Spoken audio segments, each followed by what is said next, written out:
this one, but you're a horse, and it's like a romantic novel. I'm currently honoring a pug. Just that's what I'm doing over here. Good evening, everyone. Welcome to Two Dads Talking.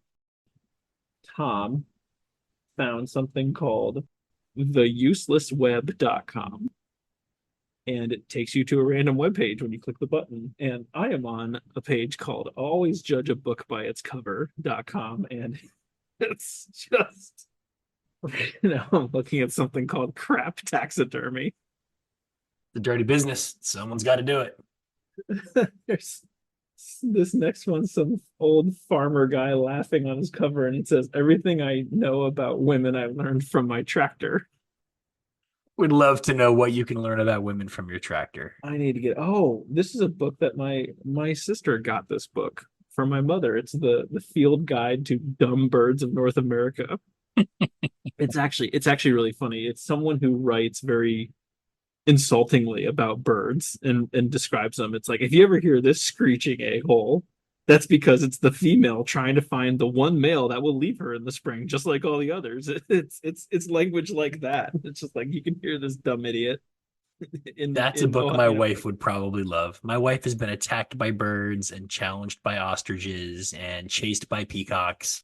My wife would probably love that book. It's pretty funny, actually. I need to get out of here. How to Raise Your IQ by Eating Gifted Children. Close, close, close. Welcome to Two Dads Talking, where we're having an extra special kind of night. We're definitely all feeling a little extra tonight. Yes, definitely not basic like we were before. Tonight we're extra. You told me I was bougie. I feel like that's kind of a comparative judgment, and compared to me, it's really not that hard to be bougie, as I've stated previously. So yeah, we are catching up on editings and everything else. Thank you, by the way, for all the downloads and listens and the feedback. We have been getting some feedback on each side too, so we're trying to make this just a little bit more funsical for all of you. I think we should start with something that's hopefully soon to be current when we finally get through this. Do you want to start with our Super Bowl predictions? Oh, we should start with Super Bowl predictions. Mere days away from something that I will not watch. You're really not going to watch it? Probably not. Yes, the Super Bowl is fun. Yes, the Super Bowl is neat to watch, but it's basically the two teams from each conference I did not want to see. I would there were it was like, pick the one team you don't actually want to make it because boring or whatever. It's this. It's this exact game. And just, we have an infant. We got stuff to do. That's fair. I'm not gonna sit and gain 5 pounds of Doritos watching two teams I both despise. I have been super, super in control of my calories the last 9 days, 8 days, and I'm going to be good all week so that I can't eat badly during the Super Bowl and enjoy the Super Bowl. Yeah, we'll make some predictions. I not only will I make predictions, I'll make two. I will make a final score prediction for you, and I will tell you the score of the Super Bowl before it starts. 0-0. No. Who's the home team? It's 3-0 as far as betting is concerned. We didn't say as far as betting was concerned. No, All right, good. I like the Niners to win this game, and I think it's Okay. going to be a lower scoring game than people seem to think. Damn it, I should have gone first. Yeah, sorry. I'm going to go with something really ugly, like 20-12, like something really funky and Ooh, ugly. okay, that is ugly. That's even uglier than I was going. So I also think the Niners are going to win. I was thinking 24-20. But if you want to make things more interesting, I'll make it sort of a pseudo side prediction. I'm going to tell you exactly how I got to that score. Chiefs score first, 7-0. Everyone's all excited. Yay. Taylor Swift's in love with her boyfriend. He proposes to her right there in the end zone at the end of the first quarter, whatever. Then The 49ers take two more touchdowns to come back and pee in everyone's Cheerios. It's 14-7. Chiefs tie it up, and then Chiefs get a field goal. 49ers get a field goal. Now you're at 17-17. There's some time now where no one's scoring. I envision that like halftime will be something like 14-14 or 17-14, one of those types of things. 49ers will score earlier in the fourth quarter and go up 24-17. The Chiefs will go down. Maybe there'll be like 2, 3 possessions back and forth. The Chiefs will go down. There'll be like 5 or 6 minutes left, and they'll decide to take the points and they'll take their field goal to get to 24-20. And then 49ers will probably get close, but make some sort of little mistake, like take a sack when they shouldn't or something. Something will happen that they'll just decide to punt it deep. And the Chiefs will probably stall as time runs out, somewhere around the 20 to 30 yard line. All right, go place your bets, guys. That's it. Right That's how it's there. going to be. I'll make a bold prop bet for you. I will bet you $1 that the Oh Chiefs God. have more turnovers than they have touchdowns in the Super Bowl this year. Oh, that's a good prop bet. I was thinking really novice prop bets like over under 3 touchdowns for Mahomes, legs or feet, feet or air. So this is more turnovers than touchdowns. Mm-hmm. You think they're going to have more turnovers than touchdowns? That's where I am. Yep. Okay, well, I'm saying 2 touchdowns. Do I win if it's 2-2? No, it's a push. If it's even, it's a push. Fuck your push. It's a You know winner. what? That's fine. I'll take. Actually, I'll lay it. I'll lay you No, minus. no, I'll lay you let's plus 0.5. That's fine. let's do the If push. it's a tie, you win because I specifically said more turnovers than touchdowns. So if it's equal, you win. Yes. Let's do the bush push in honor of what we were talking about. We'll do the bush push. Boy, I hope people paid attention to previous episodes. They know what we're talking Yeah. about and they don't assume what we're talking about. Because, damn it, Doug. I would have been like, ooh, So for the third time, welcome to Two Dads Talking. I'll take it. I'll take your bet just because it's fun to have $1 on something. Now I'll actually look it up on my phone later that night. Oh, you're gonna watch it now. Now you're gonna watch the game. Like I have $1 No, riding on this. I'm gonna watch this damn no, I'm thing. not. I'll be texting you updates. I used to be that person. If I start seeing you texting like, oh, they got one turnover, I'm like, well, I'm gonna block Tom for 4 hours. I'll be more obnoxious than that. I'll send you like screenshots of the ESPN play-by-play. It's funny. I like it. Okay, cool. Look at that. We're gambling now. We're Yes, such bad influences. we are live gambling and recording it. But luckily, this will not be out until after the Super Bowl's over.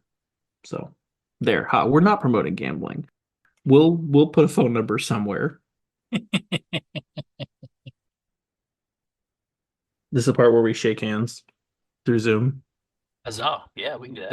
Is there like a pinky promise emoji to really solidify this? Because we need something really The super video serial. and audio recording isn't enough.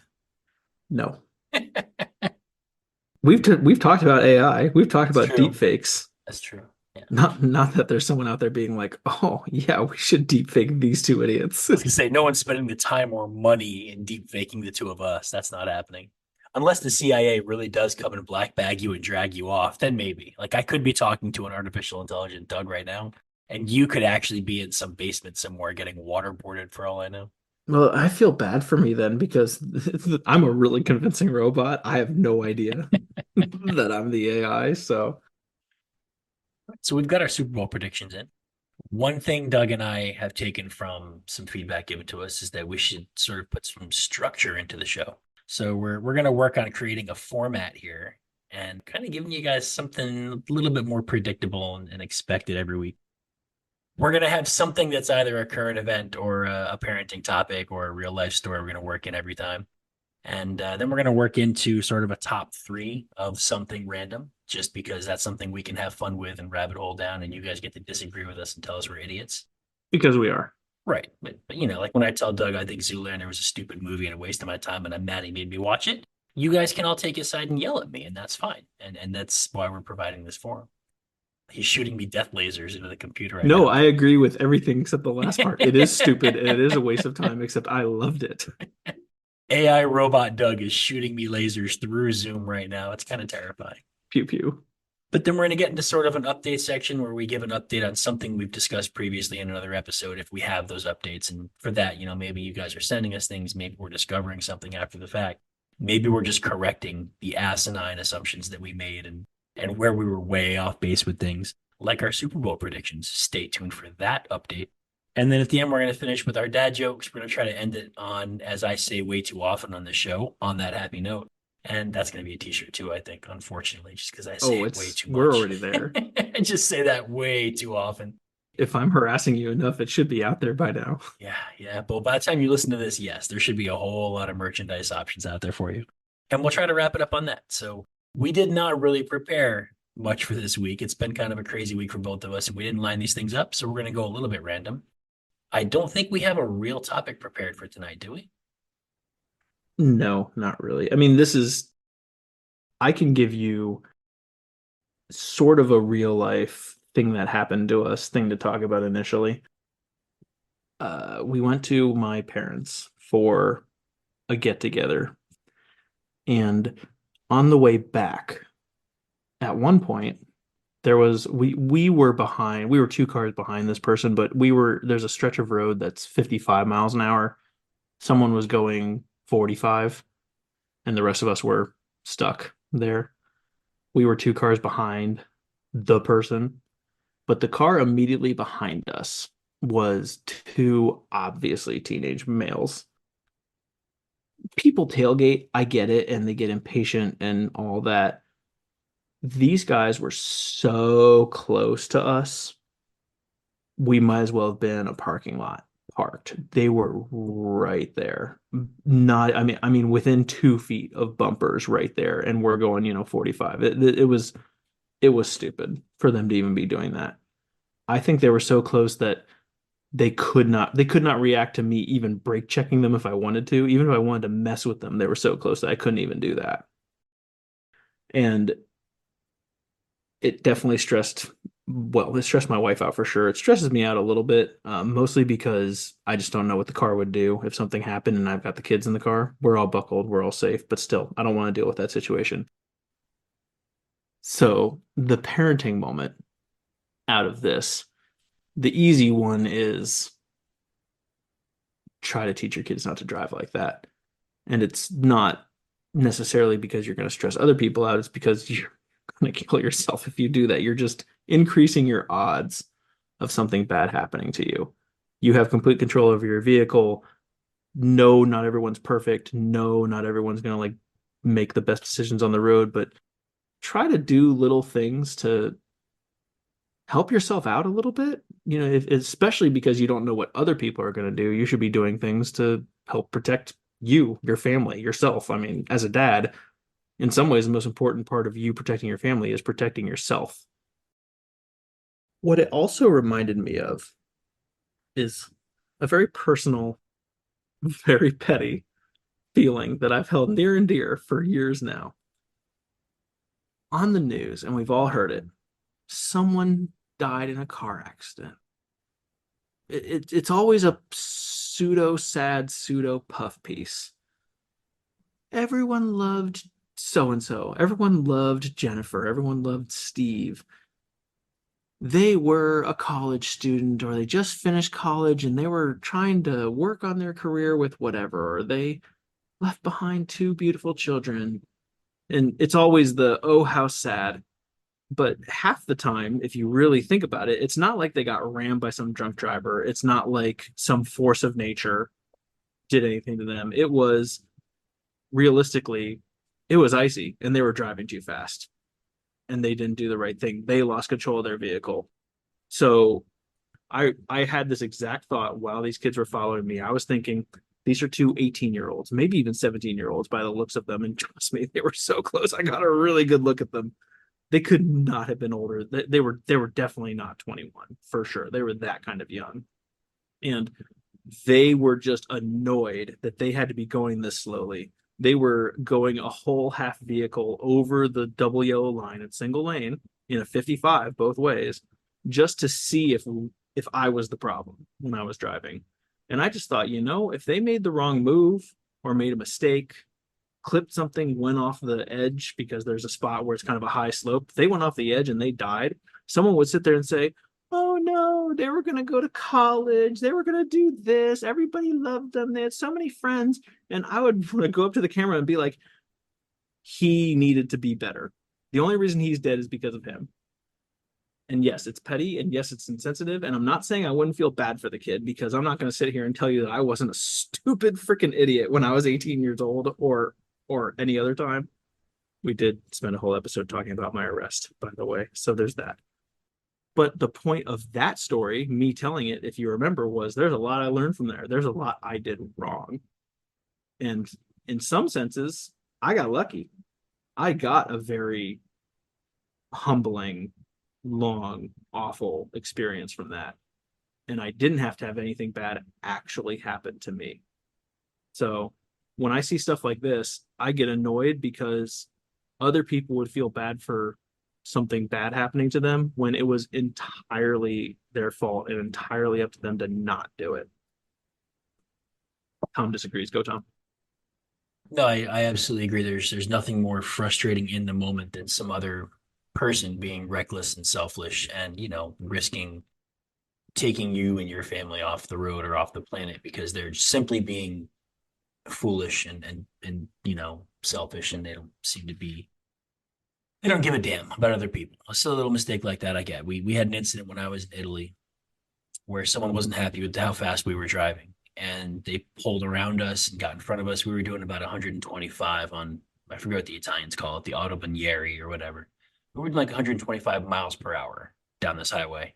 Me and three soldiers in a car that we had rented. It was a Mercedes, and it was super fun to have rented a Mercedes, drive it to Rome and back. And some car was really, really mad that we were only doing 125 miles an hour. And they got around and passed us and got in front of us and locked up their brakes. Like we went from 125 to literally 0 miles an hour, and we were inches from their bumper. It was a miracle that we didn't smash them. And they did it just to be, dicks. And in hindsight, that could have very easily taken the lives of every single person involved. Four soldiers in my car and whoever was in that car. And it's just a selfish, irresponsible moment that could have dramatically changed the last 20 years of my life, or ended them and changed the last 20 years of my wife's life and my family and their families. So yeah, no, you're right. There's nothing in the moment more frustrating than that. And yes, we should teach our kids, don't be reckless to that point. Don't, you're allowed to be foolish. Don't be inconsiderate and dangerous and reckless foolish. But I think that there's also a part in there where, yeah, they probably did take their own lives. If that had come to the worst case scenario, people would have lamented their loss and they would have said nice things about them. But that's okay.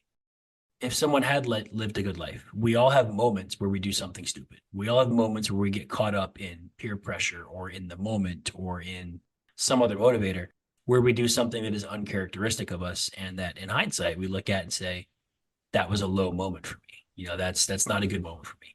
And if it has that extreme consequence and it has something terrible that comes of it, then you judge it a little harder. But we are all allowed to be stupid, and thank God, because I've had my dumb moments in the past.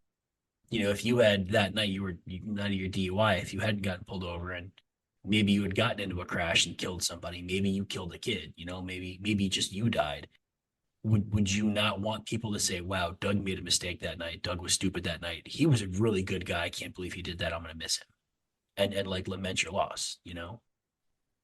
I I will not sit there and tell you that I've been God's gift to driving, obviously, or that I haven't been a little jerk behind the wheel at times. I mean, very recently, someone has broken me of the habit of, if someone's tailgating me and obviously being annoyed with me, I slow down more.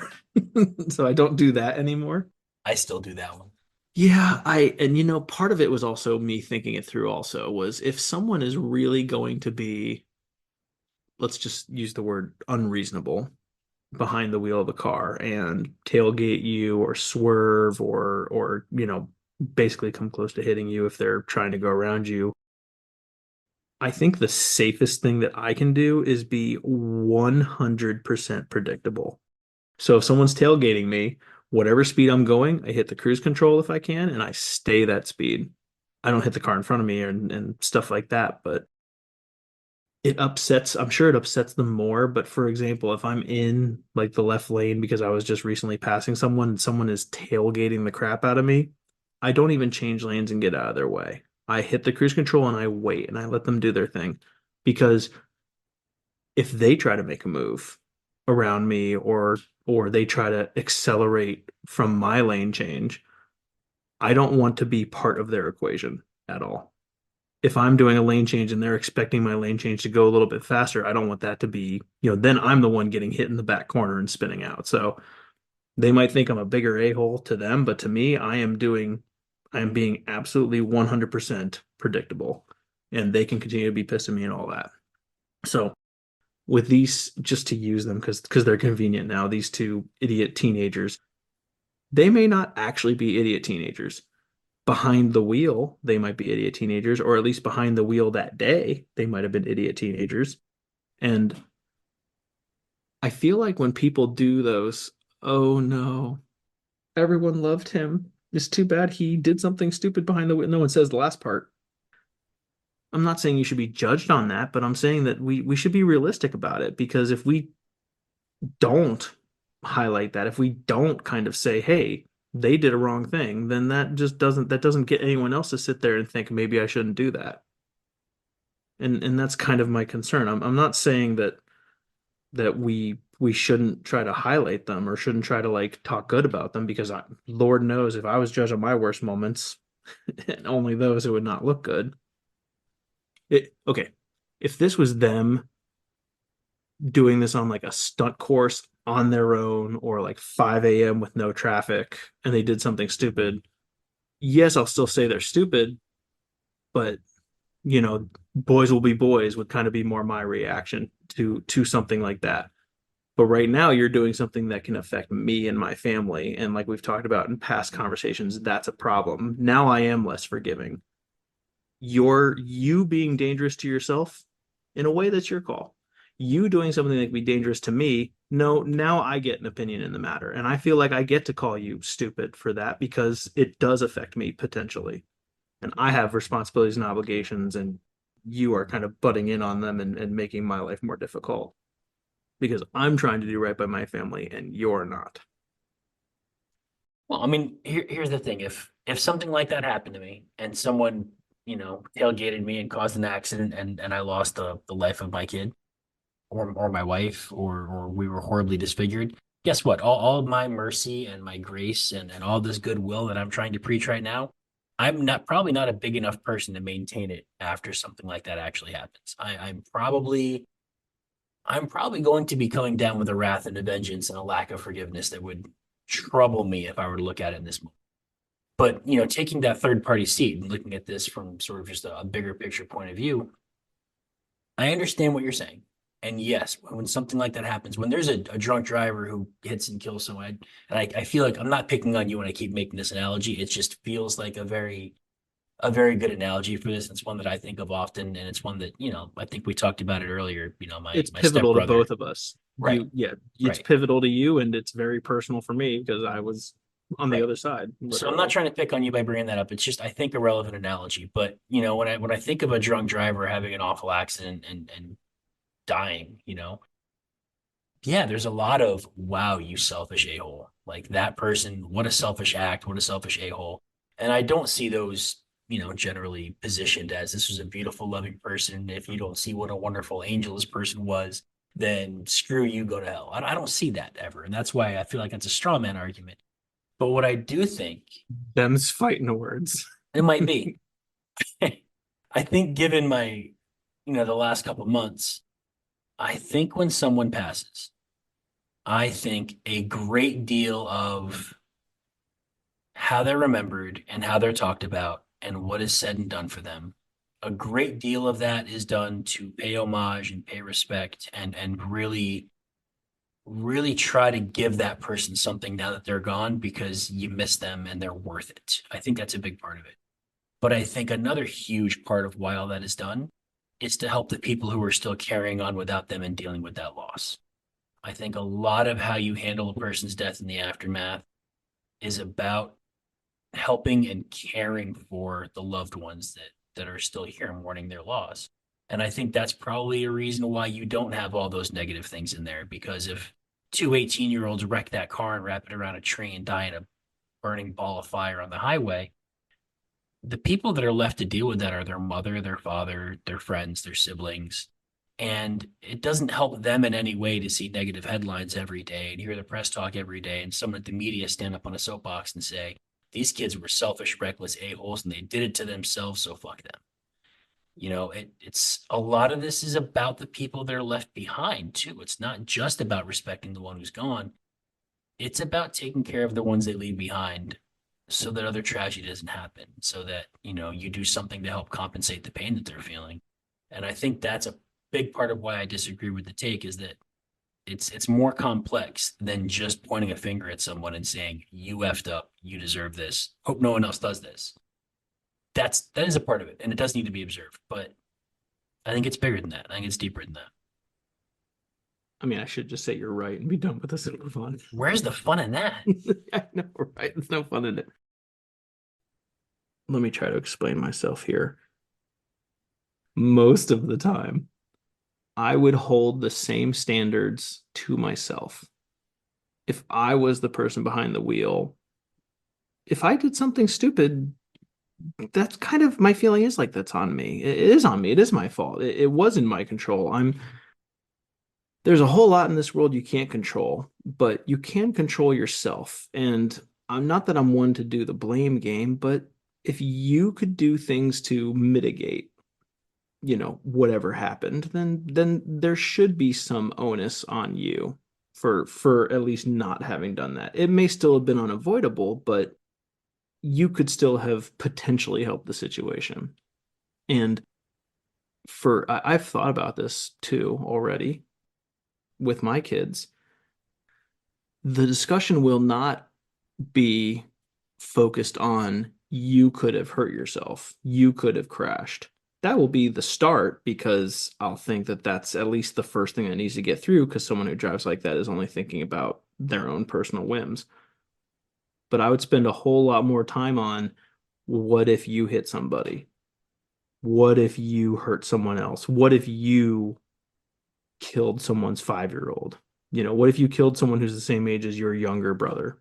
That would be my message because that's how I think about it with other people. That's how I'm, I guess, in the spirit of AI robots programmed is to say that I am throwing my grumpy pants everywhere and running around in my grumpy underwear and being a generally crazy person about this. But this is how I would talk to my own kids about this. These are the same things that I would tell my own kids. I'm being sort of an unabashed a-hole on here about this by other people's standards. And I'm not saying I am allowed to be, but I'm saying that trust me that I'm also being logically consistent. I would be this exact same way with my own kids. It's kind of like don't throw stones in glass houses. If I'm going to sit here and stand on my soapbox, then myself and my own family better be just as locked down tight before I do that. I'm trying to figure out how I want to say this. I'm torn between asking a question and then just kind of like being like, well, this is why that feels weird to me. And I don't know what the better approach is here. You know what I'm going to say? Oh, yeah, Both. probably. Yeah. Okay. I'm going to take the Socratic approach instead. And I'm going to ask a question. No, don't do that. Yeah. I It's, prefer it's, platonic, Tom. yeah, well, that's too bad. This is no longer what you want. You've put me in the hot seat here on a very sensitive subject, and damn it, You're I'm going where tailgating I me, you want. son of a I'm bitch. hitting the gas. Okay, Fast go for forward it. to 10 or 11 or 12 years, and your kid does something reckless like this and gets caught and gets written a ticket, and the police officer calls you out to pick your kid up to make it real and sit in their head.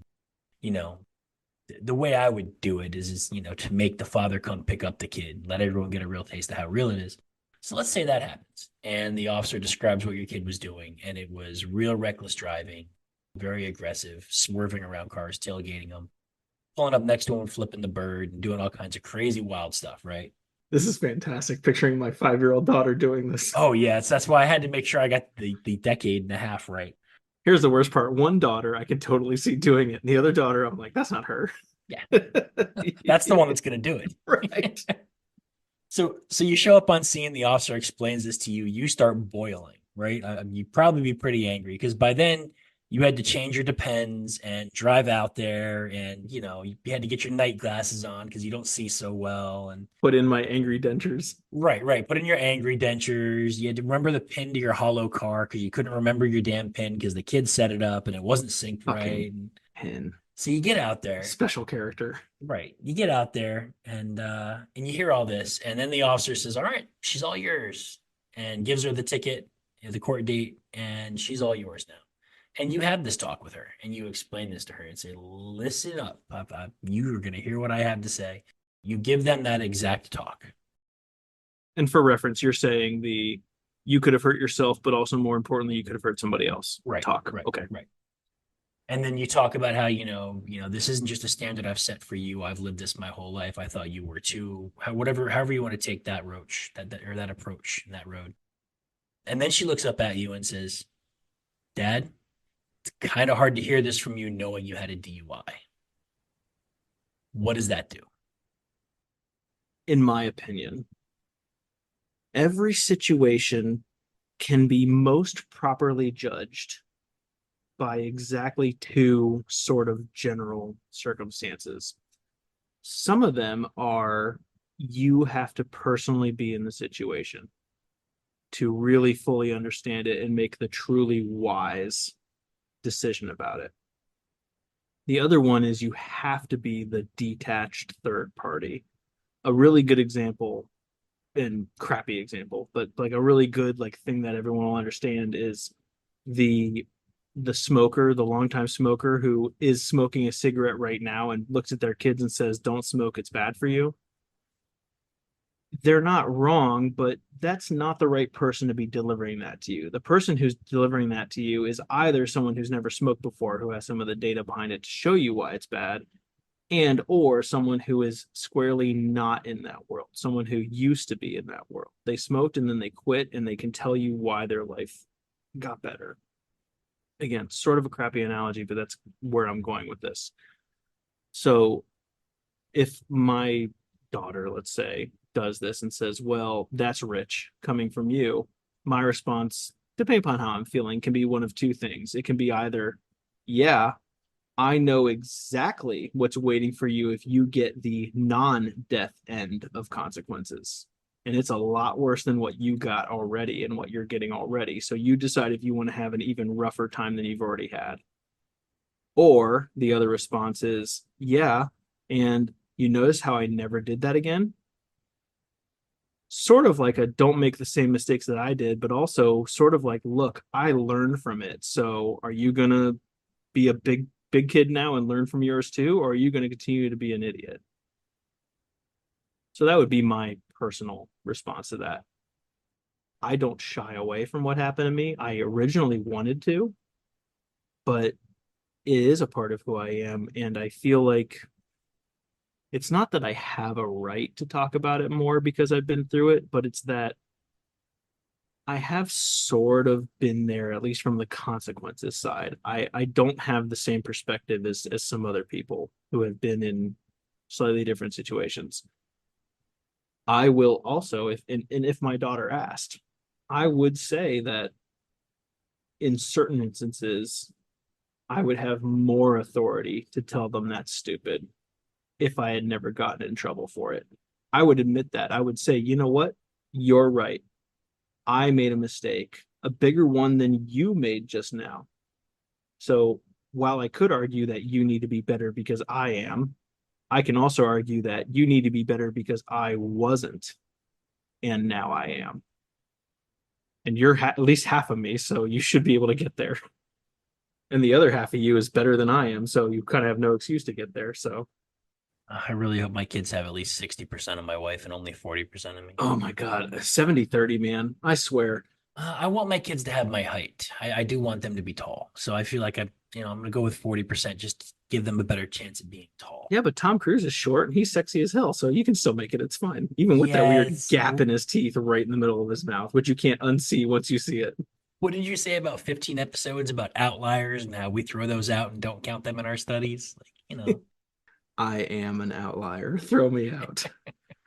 This is well documented. My wife is the smarter, funnier, prettier, more responsible one. That means you're more cunning because you got her. Yeah, well, you said that we should not be judged by our mistakes. So, Well played, sir. Well thank, played. thank you.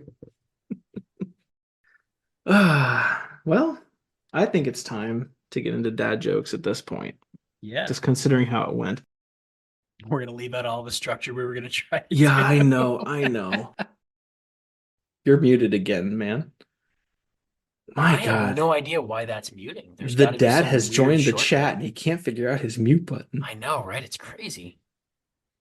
Do you want to do a quick top three since we talked about it? I had an idea. Do you have an idea? Yeah, Sure, we can do it. Since give, considering 40 minutes of this will be edited out. oh, it better We be more might than as that. well. For those listening, just for reference, it is currently 11 p.m. We jumped on the call tonight at about 9:10 p.m.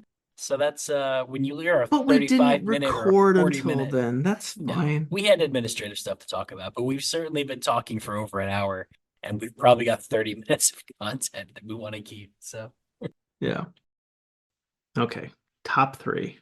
yes. Okay. So, I'm interested. Yes. What do you have for us for a top three then?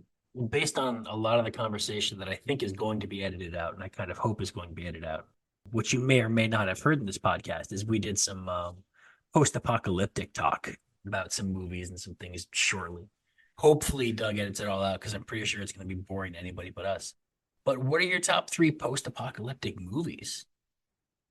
Oh no. Yeah, I know you I like your sci-fi, your futuristic movies. Off the top of your head, give me the best three, oh the problem with this or is your favorite three. Doesn't have to be the best. One or the other. no. Well, fair. Good distinction. Good distinction. I would sit there wondering that. Okay, here's a good one. It's the book of it's the one with Book of Denzel Eli. Washington. Yes, thank you. The Book of Eli. That's a good one. Absolutely love that movie. And yes, a little bit of a religious-ish undertone to it that they kind of allude to at times.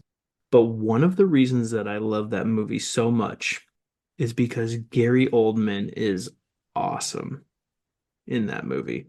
He's the bad. He's the antagonist, right? He's the bad He's guy. the antagonist, yes. Yeah, he was really, really good. He's really, really good. He pulls off the perfect, like, unhinged, holding it together, and Eli finally breaks him kind of character where he gets revealed as not just a strong despot, but actually truly 100% selfish to the point that it's his downfall.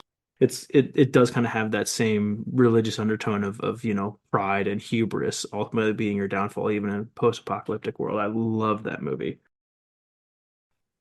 One of the ones that that I really liked a lot that I shouldn't have liked, I feel like, because of what all is in it, is Snowpiercer. Oh, I hated that movie so much. It's one of those movies where when I was watching it, I was like, ooh, ooh, ooh, this is such a weird freaking movie. But by the time I got to the end of the movie, I sort of it was worth my time. And I think it was more, I think I appreciated more the setup, if you will. The idea of being on the train, the rest of the world being ice. I liked that. I also appreciated the fact that every apocalyptic movie is, oh, World War III happened. I mean, even the Book of Eli, they call it the Flash. And or it's always desert and all that. This was like, oh, we, blotted out the sun and now we're just a bunch of ice and cold and everything everywhere. And I just liked that they went a different direction with it. It was one of those movies that I for some reason I kind of liked it. I did not like the details, the content, if you will, with the train cars, but I liked the overall concept. And this is going to be a little bit of a cliche answer, but the other one I really, really, really, really, really liked was 12 Monkeys. Oh, Monkeys was a really good one. And not just because it's Bruce Willis, who me and my wife would both leave each other to marry. It's okay. I'd be Bruce Willis's side piece if he'll have me. It's not even the cyclical logic that I like about it. I love the mistakes that are highlighted by the end for the future folk.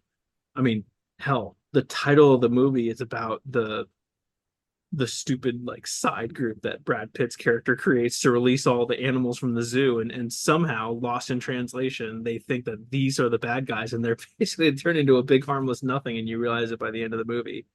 Yeah. So that was my favorite because that shows exactly how you can get hung up on exactly the wrong thing. Also, that movie is one of those ones where I've had this real conversation probably two or three different times where someone would say, "Oh, Brad Pitt, like yeah, he's kind of a good actor, but he gets by on his looks because he's such an attractive guy." And I always tell people, go watch 12 Monkeys. He is awesome in that movie. He's an absolute Looney Tune crazy person who's just barely put together enough to cause trouble in the real world. I think that's one of his that's one of those performances by him that I absolutely love. That's not him being a pretty boy either. I don't understand why he doesn't get more respect as an actor. He is, I think, a phenomenal actor. It just Yeah. he takes some challenging, hard roles, and he's good in everything. I've never seen Brad Pitt be bad in a role ever. Yeah, I think some of it is ironically superficial too. I mean, the Mr. and Mrs. Smith movie with him and Angelina Jolie. Yeah, I like that movie. Yeah, I do too. Not just because he was an art history major at Notre Dame, Yes. but You were art? He's like art history, respectable. he has this ability, and truly not everybody has it, where he can do the funny without being funny for his character. Yeah. I mean, remember when he's like, "Oh well, I've got like 70 kills or whatever," and he's like, "How many do you have?" Because he's sitting there thinking I'm gonna be all like macho, She's and like she's 342. well, but no, but she balks at first. You see her face, and she's like, "Oh shit, I'm gonna make him feel so bad about himself." I don't even. You can see her for a second be like, "I wonder if I should lie," and then she says, "Yeah, 272 or something," and he just no, no, no, no. It's like she tries to console him, and he's like, "Fuck, leave me alone." Yeah, he has that sort of comedic whatever it is with his roles, and I do think that's part of the reason why I like 12 Monkeys because there's he does some things where he's just being the crazy person, but it's funny.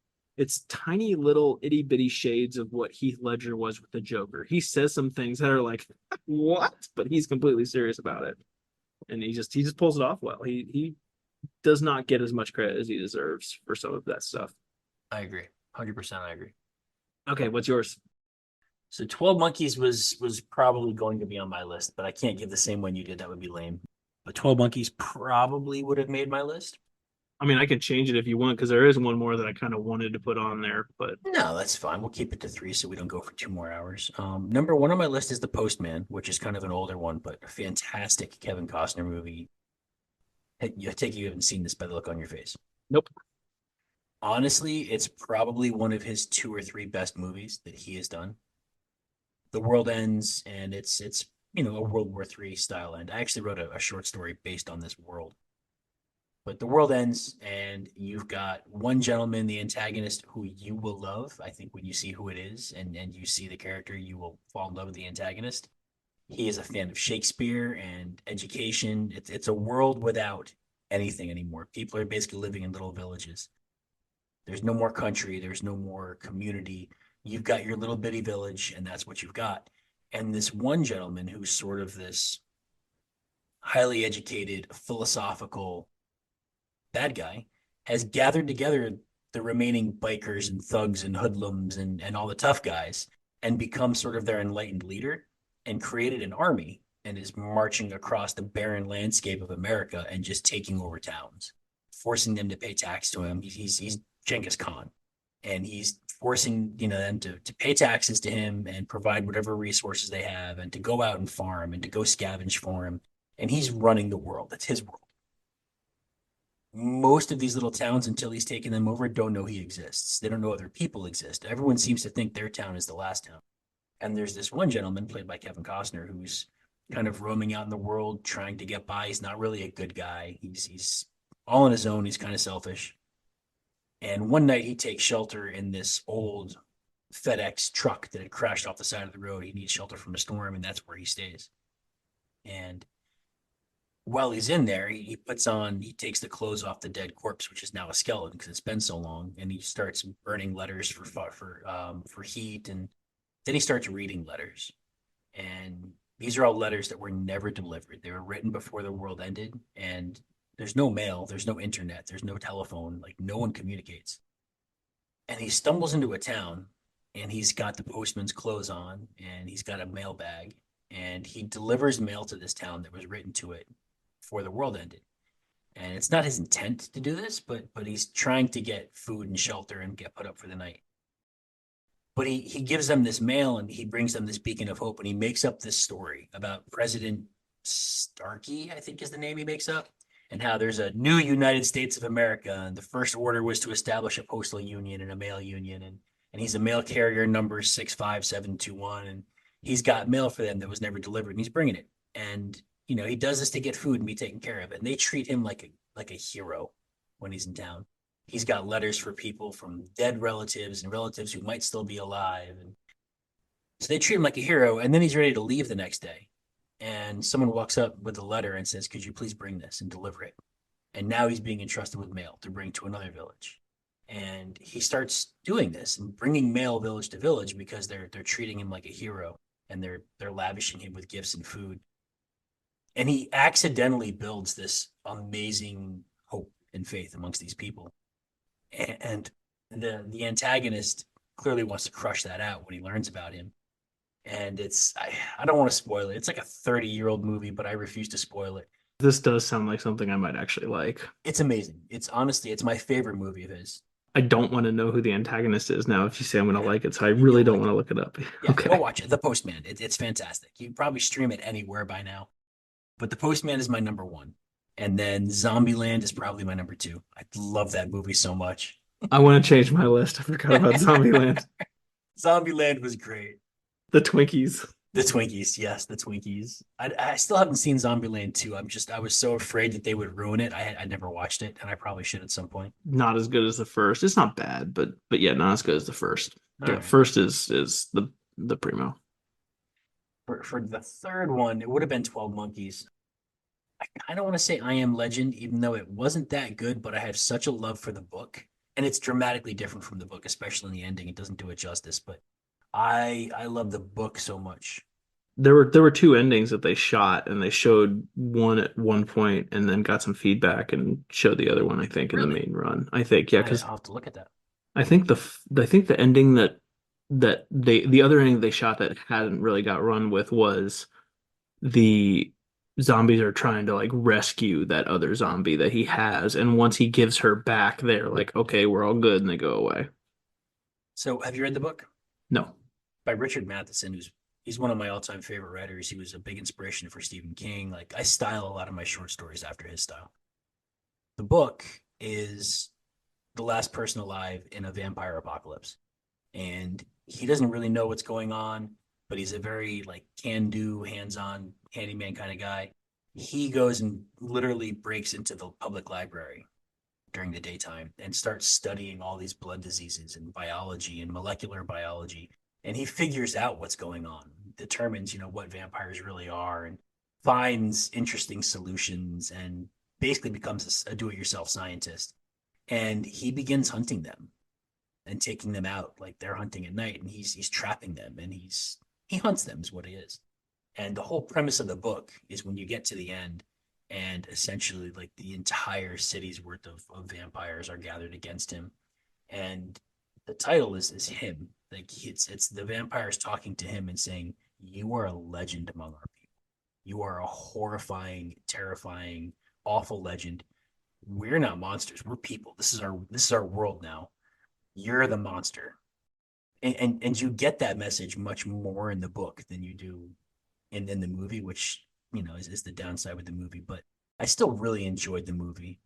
I think that's why people didn't like the because I think if the zombies are just trying to kidnap, get back one of their own, and then they leave him alone and go away, it's like, oh well, he shouldn't be kill we shouldn't be killing them. But Yeah, it's, that makes it much more gray and much less black and white, which is hard when they sometimes to killed the handle. dog, it hurt. That one really hurt. Yeah. I'm a sucker for dogs dying. That one gets me. Yeah. I mean, there's how many John Wick movies about about stuff like that? Yeah, And that was Shooter with Mark Wahlberg, which we discussed earlier on a thing. The I can't remember what it was exactly, but the FBI agent guy, that actor's been around a lot too, and he said something like, "Oh, why don't we just do this?" And he goes, "They killed my dog," and he just walks off, and you're like, "Oh no, they're gonna fucking get it." yep. I do want to honorable mention now that I've had more time to think about this. The Rover. I That's had to pull it up to get it exactly right. It says it's a 2014 film. Full disclosure, a very weird kind of watch. It's very drama. It's not sci-fi or anything like that. I'm not going to look up the rest of it. I want to say it's set in Australia, and it's definitely post-apocalyptica, desert, no vegetation. People are living in vehicles and little 5 and 10 vehicle little villages, if you will. And the main role is played by Guy Pearce. And he has his little shanty shack, whatever, in his little crappy ass car. And his car gets stolen by, I want to say it's like two or three guys, and they're all brothers. And he is chasing them down, like to the next little settlement or whatever you want to call it. And one of the brothers is played by Robert Pattinson.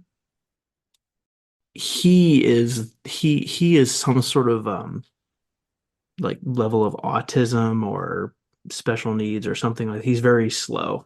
He's a little bit slow.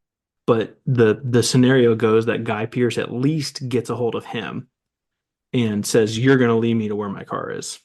And then the rest of the movie is sort of their travels together and them talking to each other, and it ends up being, a couple of people die and all that stuff, and I guess I can ruin it. I don't know. No, don't ruin it. It's fine. We've been on this topic long enough. We can move along. Well, the point there is a tie in here. So for those of you who have some time to watch it, there is a tie in here to this. You find out why it's so important for Guy Pearce's character to get his car back. We had Twinkies in there, right? Well, Had to get the Twinkies. something better and more sad. A box of Twinkies, snowballs. It's a perfect reveal because in one sense you feel like people didn't necessarily have to die over this, but in another sense you can absolutely 100% completely understand why someone would go to all these lengths to do what he did. I'll tell you after recording's over. No, no, no. Because now I want to go watch it. It's fine. I'm sure I can find that somewhere. Yeah, it's one of those movies that it feels like it's slow the whole time. By the time you get to the end of it, you're like, holy shit, I really liked that movie. It was very gripping. Hmm. I thought it was gripping for someone who normally doesn't do the highly dramatic interpersonal following. All right, dad jokes it is. Dad jokes it is. What'd you bring for dad jokes today? I have a bad one. It's not a question, it's just a punchline. That's okay. I'm good with that. Organic chemistry is difficult. Those who study it have all kinds of trouble. All kinds. Yeah, got there. Took me a minute. I brought a Super Bowl joke.